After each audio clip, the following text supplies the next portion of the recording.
예, 오늘 마태복음 20장 28절로 28절에 있는 말씀을 가지고 인자가 온 것은 이라는 제목으로 말씀을 전합니다. 우리 다 같이 한번 인사할게요. 옆 사람과 시하시고 앞뒤 사람과 인사하실 때 지난 한 주간 동안 평안하십니까? 인사합니다. 자, 한 주간 동안 평안하십니까? 평안하십니까? 평안하십니까? 이 세상에 사람들이 이 세상을 유토피아로 만들려고 하는 꿈은 계속적으로 도전되고 있는 것을 우리가 역사적인 사건들로 통하여서 바라볼 수가 있습니다. 특별히 이데올로기의 시대에 이 세상은 한 가지 모든 사람들이 같이 다 잘 살 수 있다라고 하는 그 꿈에 도취되어서 수없이 많은 지식인들이 한 가지 이상을 쫓습니다. 그것이 뭐냐면 곧 공산주의였습니다. 모든 사람이 함께 일해서 함께 공평하게 나누고 함께 잘 살자라고 하는 이 이론이야말로 정말 이 세상을 모든 사람이 꿈꾸는 유토피아로 만들기에 충분했던 이론이기에 부족함이 없었습니다. 그래서 거기에 모든 사람이 올인하고 많은 그러한 시절이 있었습니다. 근데 여기는 이러한 모습은 어디에서 기인한 것이냐라고 할 때에 우리는 초대교회의 성도들이 공동체의 삶을 사는 것을 바라보게 되어지죠. 그들이 함께 생활하고 함께 나누며 함께 하나님을 찬미하는 정말로 이 땅 가운데서 가장 아름다운 세상, 가장 아름다운 유토피아를 이루면서 살아갔던 그 흔적을 성경에서 찾아내는 것입니다. 근데 이 땅에 수없이 많은 공동체들이 공산주의를 비롯한 이 성경을 바라보면서 우리도 이런 아름다운 생명 공동체를 산다면 얼마나 좋을 것인가 라고 하는 모습에서 함께 공동체를 이루어가는 많은 단체들이 있습니다. 근데 안타까운 것은 그 공동체가 하나같이 다 출발은 아주 기가 막히게 출발을 했는데 그 결과가 아름답지 못하고 그 공동체가 깨어지는 모습들을 우리는 발견하게 된다는 것이죠. 무엇이 어디에서 어떻게 잘못된 것이냐라고 하는 것입니다. 취지에서요? 아닙니다. 충분한 너무나 좋은 취지죠. 왜? 잘 사는 사람도 없고 못 사는 사람도 없고 다 같이 잘 산다라고 한다면 그것만큼 행복한 세상이 어디 있겠습니까? 그런데 한 가지 간과했던 사실이 있습니다. 그것은 뭐냐면 성경에서의 아름다운 생명 공동체에 있어서는 함께 하는 생산이라고 하는 것이 없었다는 거예요. 거기는 배분만 있었다는 거예요. 나눔만 있었다는 것입니다. 그럼 어디에서 난 것이냐라고 할 때 그것은 철저하게 하나님 앞에 드려진 것들로 통하여서 사도들이 공평하게 나눔의 역사가 있었다는 것이죠. 그 초대교회 성도들이 자기네들이 힘껏 일을 해서 무엇인가를 나누었던 것이 아니라 하나님께 헌신되어지고 하나님께 자신의 모든 것을 다 드렸던 그 모든 사람들의 투자에 의하여서 함께 공평적으로 나눌 수 있었던 것이죠. 그러니까 내가 수고하지 않았고 내가 노력하지 않았던 것이죠. 그러니까 내가 받는 것에 대하여서 무조건 감사할 수가 있었던 것입니다. 하지만 요즘 우리가 꿈꾸는 공동체는 나의 힘과 나의 땀과 나의 시간과 나의 노력과 나의 물질이 투자되지 아니하면 안 되는 상황인 것입니다. 무엇인가 함께 이룰 수는 있고 그것을 함께 똑같이 나눌 수는 있어요. 하지만 투자되어지는 양은 다 다르다는 거예요. 내가 똑같이 8시간을 일한다 할지라도 내가 일하는 일의 양과 누군가가 일하는 일의 양은 같을 수가 없다는 것이죠. 왜요? 똑같이 힘쓰는 거라고 한번 생각해 봐요. 오늘 강의가 왔는데 10년 만에 이제 일본으로 귀환을 했습니다. 10년 만에 귀환인데 왔는데요. 저 등치로 일하는 것과 제가 일하는 것과 여러분 8시간 똑같이 일했어요. 누가 더 많은 힘을 쏟았겠습니까? 보나마나죠. 한 등치 하는 녀석이겠죠. 그렇다면 나눌 때는 어떻게 돼요? 똑같이 나눠야 되는데 그것이 가능한가라고 하는 것입니다. 물론 똑같이 나눌 수 있어요. 그렇지만 어느 정도 투자되어진 나의 양이 명확하지 않기 때문에 그것을 온전하게 똑같이 배분한다는 것은 무리가 따르게 된다는 것이죠. 그래서 공산주의가 넘어질 수밖에 없는 한 가지 아주 대표적인 예를 여기에서 찾죠. 옛날 소련 공산당 서기장 고르바초프가 한 시골길을 가는 상황이었어요. 근데 한 시골길을 가는데 감자를 틀은 트럭이 막 가는데 감자가 둥클둥클 막 떨어지는 거예요. 근데 그 기사가 그냥 막 운전해서 가는 거예요. 그래서 앞질러 가서 차를 세우고 저기 네가 운전하는 차에서 지금 감자가 떨어지고 있는데 너 그거 아냐? 그랬더니 안다 그거예요. 그런데 이 운전기사가 기가 막힌 말을 합니다. 내가 할 일은 이 감자를 목적지까지 운반하는 데 있지 거기에 있지 않다는 거예요. 흐르는 걸 간수하고 하고 그게 아니에요. 내 일은 뭐다? 이 감자를 그냥 내가 가야 할 거기까지만 운반하면 내 일은 끝난다라고 하는 그러한 모습이었죠. 벌써 여기에서부터 공산주의는 이제 다 사양길로 갈 수밖에 없다라고 하는 사실을 이미 벌써 몇십 년 전에 증명해 놓은 모습과도 같다라고 하는 것입니다. 여러분, 요즘 한국에서도 한 가지 상에 대하여서 눈을 뜨고 있는 시대를 맞이합니다. 무슨 상이냐면 아주 평범한 사람들이 열심히 노력하고 아주 잘 섬김에 사는 사람들에게 주는 프레드상이라고 하는 거예요. 이 상의 유래는 다른 데 있지 않죠. 미국의 평범한 사람, 우체부, 프레드라고 하는 사람이 있어요. 근데 이 사람과 아주 운명적인 만남이 있었던 한 사람인데 그것이 뭐냐면 미국의 간연자 마크 셀번이라고 하는 사람이에요. 이 마크 셀번과 이 프레드와의 만남이 있는데 이 셀번이 덴번으로 이사를 갑니다. 그 이사를 갔는데 이 프레드 우체부가 자기가 이제 갈 구역에 이 세 사람이 이사 왔으니까 인사차 오게 돼요. 인사차 와서 이사 오신 것을 환영하고요. 당신이 어떤 일을 하는지도 내가 좀 알아서 내가 우편물을 잘 배달하려고 합니다. 라고 그렇게 이제 인사를 하는 거예요. 그러니까 묻는 가운데 이 샘버는 강연자다 보니까 1년에 200일 이상을 집을 비우고 여기저기로 뭐 대학으로 기업으로 교회로 강연을 하러 다니는 거예요. 그러다 보니까 집을 비우는 날이 많아요.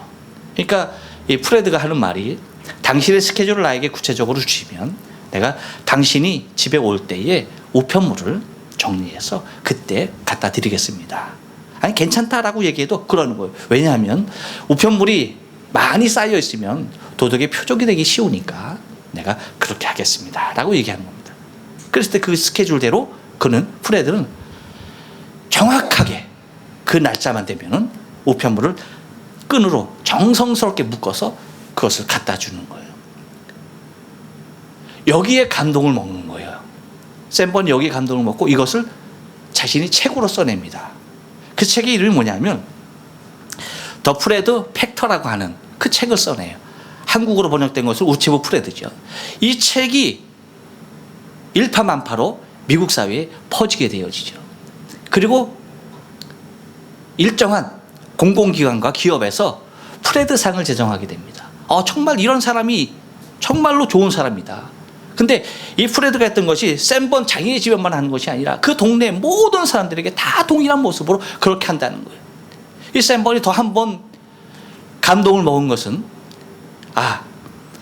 이 그의 고마움에 이제 성탄절에 우체통에 작은 선물을 갖다 놔줘요. 근데 그것을 가지고 그걸 갖다 이제 프레드가 그걸 보고 또 감사한 모습으로 편지를 써서 편지를 그 우체통에다 넣는데 그 우체통에 그 우편에 편지에 우표를 붙여서 소인이 찍히지 않은 우편이죠. 그러니까 우체국을 통과하지 않은 우표를 붙인 편지를 한 통을 넣어놓습니다. 이유는 간단한 거예요. 우표가 붙여지지 않은 우편물을 우체통에 넣는 것은 불법이기 때문에 우표 소인을 우표를 붙여서 소인이 찍히지 않았지만 우표를 붙여서 우체통에다 갖다가 놓은 거예요. 이것을 보고서 감동을 먹는 거예요.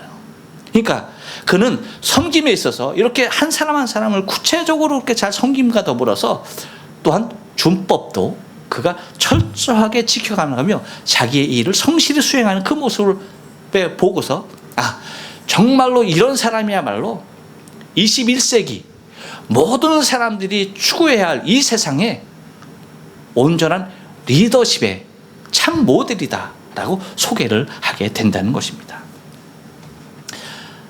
여러분, 세상이 변화되는 것은 어떠한 공동체의 힘으로 되는 것이 아니에요. 한 사람입니다. 한 사람이 하나의 복음으로 무장되어 있으면은 세상은 그렇게 그 한 사람으로 인하여서 변화된다는 거예요. 프레드의 메인 모토는 뭐냐? 다른 것이 아닙니다. 예수님의 황금줄. 우리가 잘 아는 대로 마태복음 7장 12절에 있는 말씀. 무엇인지 남에게 대접을 받고자 하는 대로 너희도 남을 대접하라. 그 서비스는 프레드가 누군가를 위해서 하는 것이 아니라 나도 그런 상황이었으면 그러한 서비스를 받았으면 참 좋겠다라고 하는 그 모습으로 누군가를 알아주던 몰라주던 아무런 상관없이 자기에게 주어진 아주 작은 일일 수 있지만 거기에 대해서 최선으로 모든 구역을 섬겼던 그 모습이 곧 미국을 변화시키고 한국을 변화시키고 세계를 변화시킬 수 있는 엄청난 일로 일파만파되어지게 되어졌다는 사실이지요. 여러분, 우리가 예수님께서 이 땅 가운데 오신 일에 대하여서 예수님은 우리에게 오늘 본문을 통하여서 직접적으로 말씀하시는 일이 우리에게 있습니다. 인자가 온 것은이라고 하는 모든 사람들이 더 높은 자리, 더 큰 사람, 더 많은 것을 누리는 자에, 그리고 더 많은 섬김을 받는 그 위치에 있기를 원하는 그 모습으로 지배적인 그 상황 속에 예수님께서 당신이 오신 이유에 대하여서 분명하게 말씀하심을 통하여서 우리 믿음의 사람들이 과연 어떤 길을 걸어야 할 것인가 라고 하는 그러한 구체적인 물음에 대하여서 대답할 준비를 갖추어줘야 하지 않을까 하는 생각이 듭니다. 그래서 오늘 인자가 온 것은 예수님이 오신 목적이 무엇인지 당신이 직접 하신 말씀을 통하여서 우리가 좀 생각하며 은혜를 나누기를 원합니다. 인자가 온 것은 한번 따라서 합니다. 세상의 가치로 오시지 않았습니다. 안 나와요? 네. 25절 26절 말씀 보니까 이렇게 얘기합니다. 예수께서 제자들을 불러 가라사대 때 이방인의 집권자들이 저희로 임의로 주관하고 그 대인들이 저희에게 권세를 부리는 줄 너희가 알거니와 26절에서 너희 중에는 그렇지 아니하니 너희 중에 누구든지 크고자 하는 자는 너희를 섬기는 자가 되고라고 얘기합니다. 여러분, 예수님께서 이 땅에 오신 예수님이 이 세상의 가치를 변화시키기 위해서 또한 이 세상의 가치가 영원한 가치인 것을 확인시키기 위해서 예수님이 이 땅에 오신 것이 결코 아니라는 것입니다. 이 세상의 가치는 예수님께서 말씀하신 대로 권세에 있습니다. 힘에 있습니다. 물질에 있습니다. 그리고 자신의 인기에 있습니다. 이것이 철저한 세상의 가치예요. 그래서 누구보다 높아지려고 하고 누구보다 많이 가지려고 하고 누구보다 많이 누리려고 하고 누구보다 많이 소유하고 그것을 부리려고 하는 것이 이 세상의 가치고 또한 그래야만이 높은 사람으로 인정되어지는 것이 이 세상의 모습이라는 것이에요. 그런데 주님께서 우리에게 말씀하시는 것은 이 세상 사람들이 이 세상이 추구하는 그 가치가 참다운 것이 아니라는 것에 대하여서 말씀하십니다. 그래서 여러분 26절을 보면 예수님께서 이렇게 말해요. 너희 중에는 그렇지 아니하니라고 얘기합니다. 너희 중에는, 다시 말하면 주의 백성들, 주의 제자로서의 삶을 살아가는 사람들은 이 세상의 가치, 높아지고 권세를 가지고 부리는 그 위치에 도달하는 것이 이 세상의 가치가 아니다. 그것이 아니라 뭐라고 말합니까? 너희는 너희 중에 크고자 하느냐? 그러면 너희를 섬기는 자가 돼야 할 것이다 라고 말씀을 하고 있는 것을 바라보게 됩니다. 이것이 주님의 가치예요. 이것이 주님께서 말씀하시는 참다운 이 세상이 소유해야 할 참 가치인 것을 우리에게 말씀을 해주고 있습니다. 왜 세상이 잠잠하지 않냐고, 왜 세상이 전쟁의 소문이 끊이지 않냐고, 왜 세상이 이렇게 비극으로 가득 차게 될까요? 그것은 낮아져서 섬기려고 하는 것이 아니라 높아져서 누리려고 하고 다스리려고 하는 모습이 팽배하기 때문입니다. 그래서 사단이 주관하는 이 세상의 가치는 결코 흔들림이 없을 겁니다. 그 가치 그대로 나갈 거예요.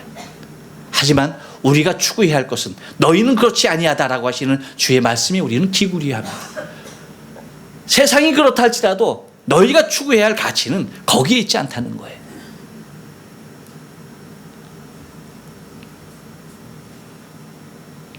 크고자 하면은 섬기는 자가 되어야 한다라고 하는 것이 주님이 말씀하시는 것입니다.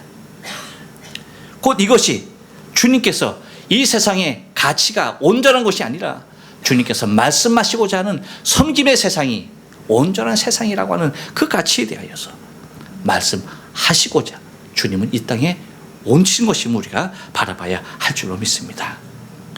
또한 인자가 온 것은 한 번 더 따라서 합니다. 종으로 오셨습니다. 27절 말씀 보니까 이렇게 얘기해요. 너희 중에 누구든지 으뜸이 되고자 하는 자는 너희 종이 되어야 하리라 라고 말합니다. 그러니까 주님께서 으뜸이 되고자 하는 자들에게 말합니다. 종이 되어라 라고 말을 하죠. 여러분, 우리는 요한복음 2장에 보면 가나의 혼인잔치를 발견하게 되어지죠. 그 가나의 혼인잔치는 우리가 잘 아는 대로 예수님께서 이 땅에 오셔서 제일 먼저 행하신 기적입니다. 첫 번째로 행하신 기적이죠. 그 기적의 현장에서 주님이 하시는 일들, 그 일들에 있어서 메인 역할을 했던 주인공들이 있는데 그 주인공들이 누구냐라고 할 때 그것은 종이었어요. 하인들이었어요. 하인들이 예수님께서 일으키는 가장 첫 번째의 물이 포도주가 되게 하는 그 기적에 산 증인이요 주인공으로 등극하는 것을 바라보게 됩니다.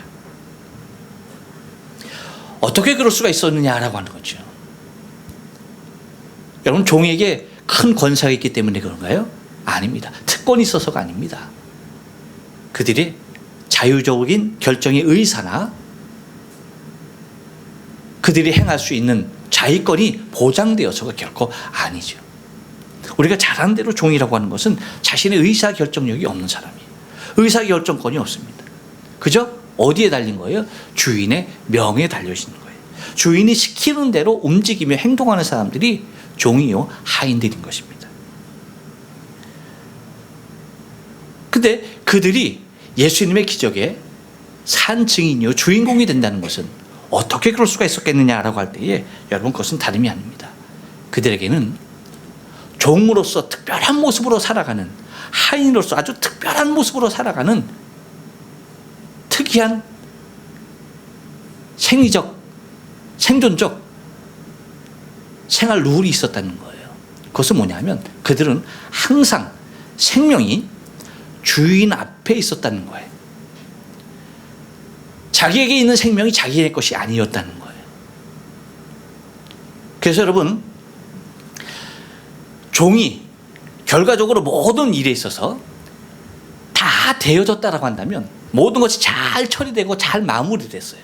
그랬을 때에 종이 받는 것은 칭찬이 아니에요. 그것은 당연한 것이에요. 칭찬은 누가 받았는지 아십니까? 그 결혼 혼인잔치를 주관하는 누가? 주관하는 주관장, 행사의 주관자가 받았다는 것을 우리는 바라보게 되어지죠. 행사장이 곧 그 모든 영광을 받아요. 사실 우리가 볼 때는 종이 받아야 할 것이 아닌가 싶어요. 근데 종이 받아야 할 영광은 단 털끝 하나만큼도 없는 거예요. 자신의 생명을 걸고 했던 일임에도 불구하고 자기에게 돌아오는 것은 어떠한 칭찬도 아니었어요. 또한 종은 그것을 바라고 행동하는 사람들도 결코 아니에요. 어떠한 대가나 칭찬을 담보로 해서 그것이 내게 당연히 올 것이다라고 그것을 믿고 행하는 사람들이 결코 아닙니다. 오히려 일이 잘못됐을 때는 그들의 생명을 주인의 손에 내놔야 하는 너무나도 위험천만한 일들을 감행하는 사람들이 바로 이 종이었다는 것이죠. 마리아가 시킵니다. 6항아리에 물을 가득 채워라. 예수께서 시킨 대로 하라 합니다. 예수님께서 그렇죠. 종들에게. 항아리에다가 물을 가득 채워라. 그리고 연회장에 따라 주어라. 라고 말합니다. 여러분, 그랬을 때의 일이라고 하는 것이 물을 그 항아리에다가 누가 부었습니까? 하인들이 부었어요. 그것이 물인지 뻔히 압니다. 근데 그것을 떠다가 연회장에 갖다 주는 거예요. 우리는 그렇게 생각을 할 수가 있어요. 뭐냐면, 아니 그것이 물인데 포도주를 달라고 하는 사람들에게 물을 준다는 것이 어떤 의미일까라고 하는 거예요. 물론 여러분, 여기에서 종이니까 시키는 대로 해야 하는 것은 틀림이 없는 사실이에요. 하지만 거기에는 항상 주인의 명령 그 안에는 항상 자신의 생명을 담보로 해야 한다라고 하는 전제가 깔려져 있는 거예요. 두려운 일입니다. 하지만 종의 모습은 주인이 시키는 그대로 순종했을 때 엄청난 기적의 체험자가 되었던 것을 바라보게 되어지죠. 여러분, 종은 자신의 생명을 위하여 사는 사람이 결코 아닙니다. 자신의 생명이 자신의 것이 아니기 때문에 오직 항상 주인에게 달려있는 그 모습으로 삶을 살았던 사람들이죠.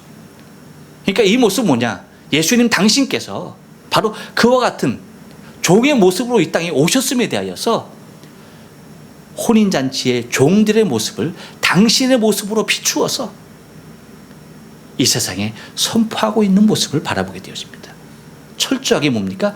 아버지의 명령 이수자로, 명령 실행자로 왔다라고 하는 그 사실에 대하여 주님은 첫 기적 그 모습에서 하인들의 모습을 통하여서 당신이 어떠한 모습으로 사역을 감당하며 나중에 자신의 생명의 주인 되신 하나님께 자신의 생명을 어떻게 드려야 할 것인지에 대하여서 예표해 놓는 그러한 모습이었습니다.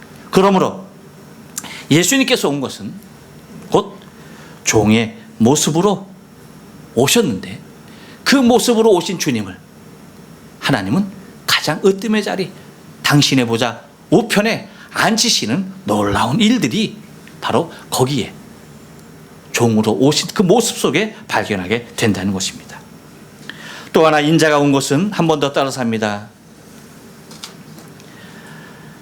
섬기는 자로 오셨습니다. 28절 상반절 말씀 보니까 이렇게 얘기해요. 인자가 온 것은 섬김을 받으려 함이 아니요 도리어 섬기려 하고 라고 얘기합니다. 그리고 26절 하반절에서 그렇게 얘기하죠. 너희 중에 누구든지 크고자 하는 자는 너희 섬기는 자가 되고 라고 얘기합니다. 곧 예수님께서 이 땅에 오신 것은 당신이 섬김을 받으려 함이 아니라 섬기는 자로 오셨다는 거예요. 우리는 열왕기상 17장에 보면은 한 가지 사건을 우리는 목도하게 되는데, 그것이 뭐냐면 엘리야 시대에 하나님께서 하늘 문을 닫으시고 수년 동안 비를 내리지 않습니다.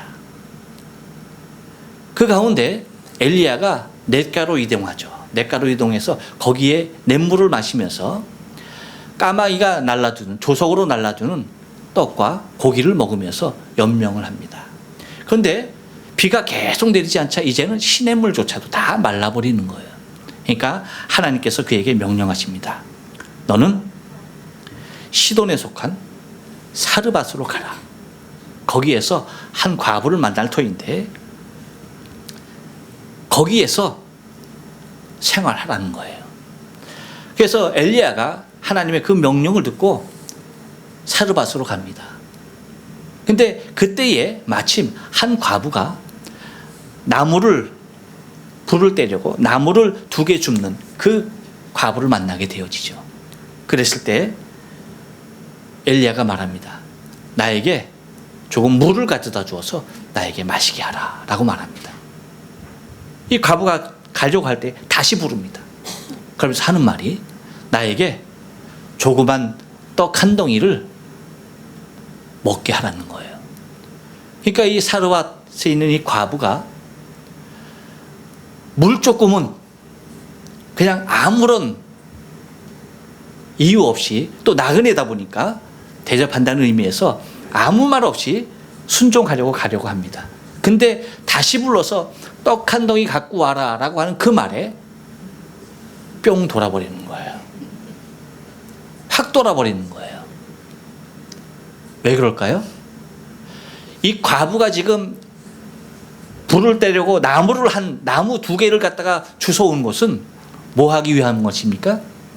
이제 마지막 남은 통에 조금의 밀가루와 병에 든 조금의 기름으로 그것을 마지막으로 떡을 만들어서 그것을 구워서 자기하고 아들과 나눠 먹고 이제 죽으려고 마지막 끼니였습니다. 자신의 인생의 마지막 끼니, 자신의 인생에서도 자기 아들의 인생에서도 마지막 끼니, 그것 먹고 죽으려고 하는데 아는지 모르는지 이 대머리가 와서 하는 말이 야, 물 갖고 와라 하는 것은 내가 그냥 그래 뭐 어차피 나 죽을 인생이니까 하니까 그래 이건 근데 가는데 뭘 갖고 와라?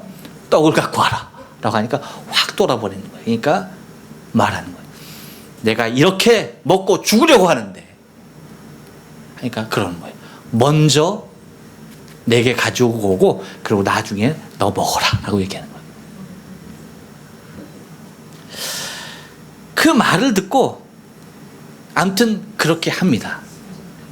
그렇게 합니다. 그러니까 뭐냐 하면 그냥 나그네니까 그래 하면서 섬겨요. 그랬는데 여러분 우리가 잘 아는 대로 이 땅에 비가 다시 오기까지 그 통에 가루가 닿지 않고요. 예, 기름병에 기름이 닿지 않았어요.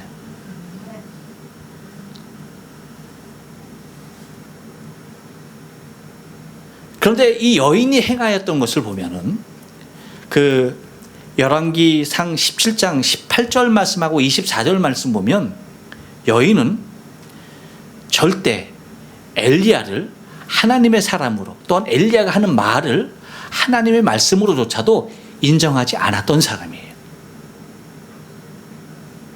그 모습을 알 수가 있어요. 제가 한번 여러분 18절과 24절 말씀을 제가 한번 여러분에게 읽어드릴게요.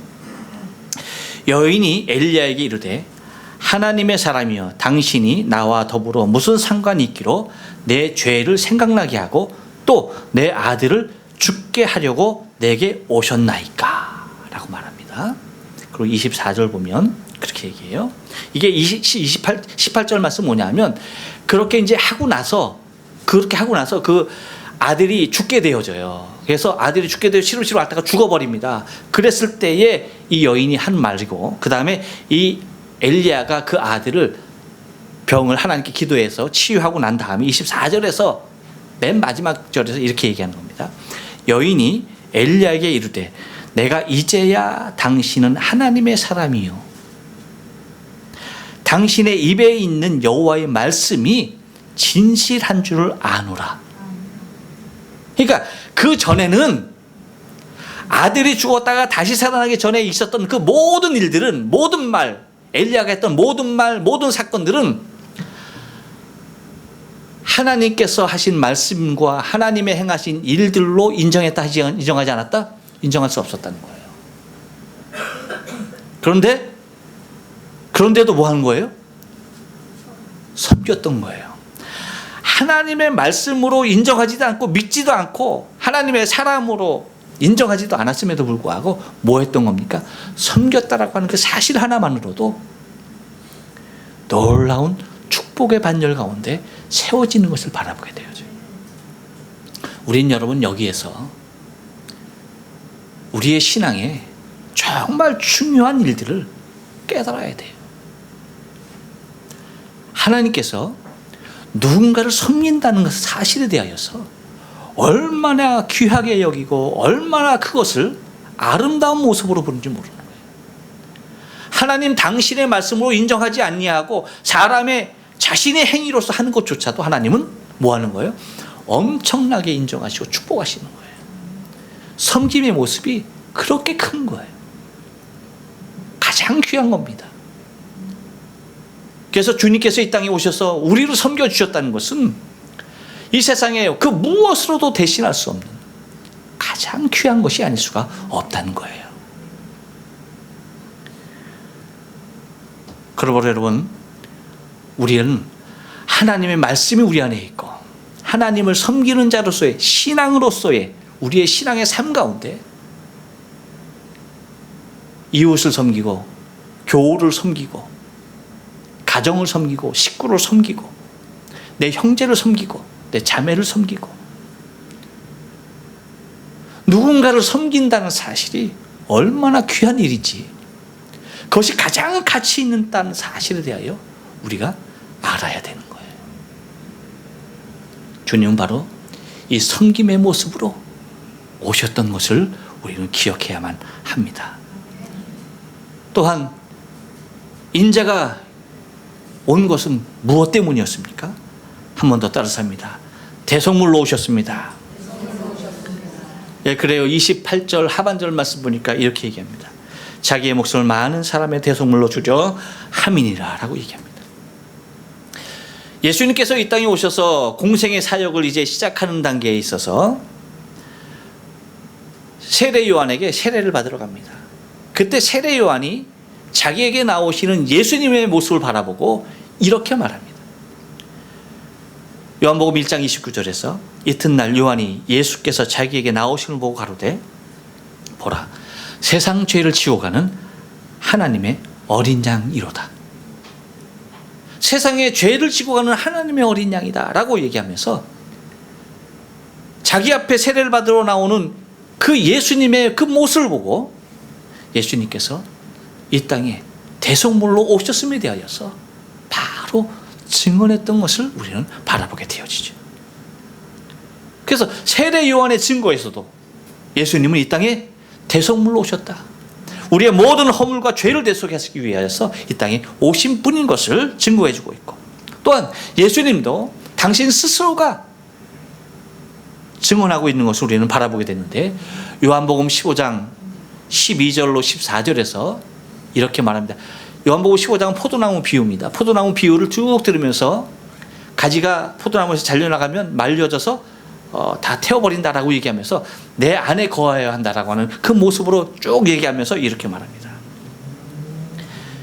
내 계명은 곧 내가 너희를 사랑한 것 같이 너희도 서로 사랑하는 이것이니라.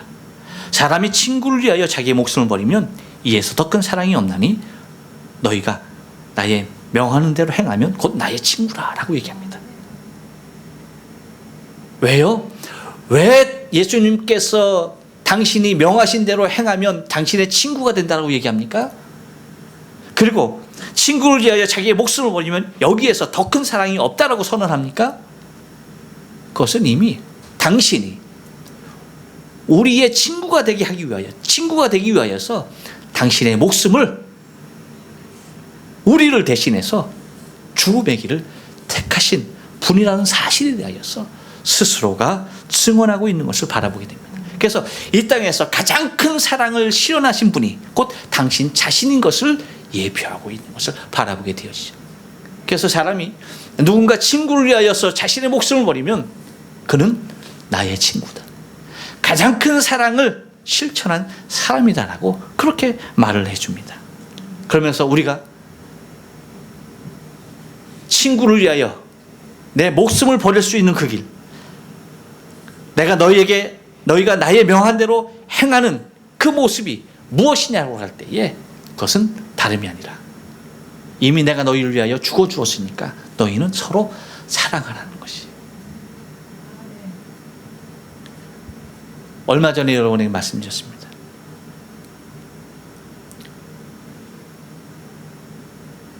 내가 두 아들을 사랑해요. 이놈도 사랑하고 이놈도 사랑해요. 그런데 이 두 놈은 서로 사랑하지 않아. 서로 미워하고 싸워요. 그러면 사랑하는 저의 마음이 이 녀석도 사랑하고 저 녀석도 사랑하는 아버지의 마음이 어떨까요? 그것만큼 힘들고 괴로운 게 없는 거예요. 그것만큼 힘이 들고 어려운 게 없는 거예요. 나는 다 사랑하는데 저놈이 나를 사랑한다라고 하면서 서로 사랑하지 않는 거예요. 그것만큼 하나님의 마음이 아픈 거 없는 거예요. 그래서 주님께서 하시는 말씀이 내가 너희를 위하여 이미 나의 목숨을 내어놓았으니까 너희는 서로 사랑하면 돼 라고 하는 거예요. 너희는 그냥 서로 사랑하면은 이미 너의 목숨을 나에게 준 것과도 같다라고 그렇게 인정하시겠다는 거예요. 그래서 나의 계명을 행하면 곧 나의 친구라라고 얘기하시는 이유가 바로 거기 있는 거예요. 왜요? 주님은 이 땅에 우리의 대속물로 오셨기 때문이에요. 저와 여러분의 죄와 허물, 그 무엇으로 사할 수 없고 그 무엇으로도 용서받을 수 없는 그 인생의 모든 죄악들을 죄 없으신 당신이 이 땅에 오셔서 저와 여러분을 대신해서 십자가에서 그 고난을 받으시며 물과 피를 다 쏟으시고 우리의 죄와 허물을 위해서 죽으셨던 것입니다. 그러므로 대속물로 오신 주님, 자기의 목숨을 많은 사람의 대속물로 주려 하셨던 그 예수님의 뜻이 과연 어디에 있는지, 그것은 우리가 서로 사랑하는 데 있다라고 하는, 서로 섬기며 사랑하는 데 있고 서로 높이며 사랑하는 데 있고 서로 존중하며 사랑하는 데 있다라고 하는 사실을 우리가 기억하면서 주님이 땅 가운데 오신 그 일들이 또한 우리의 삶을 통하여 더 구체적으로 실현되어지고 더 구체적으로 전하여지고 더 구체적으로 이 땅이 주의 복음으로 거듭나는 아름다운 세계가 되어져야 할 줄로 믿습니다. 기도하십니다.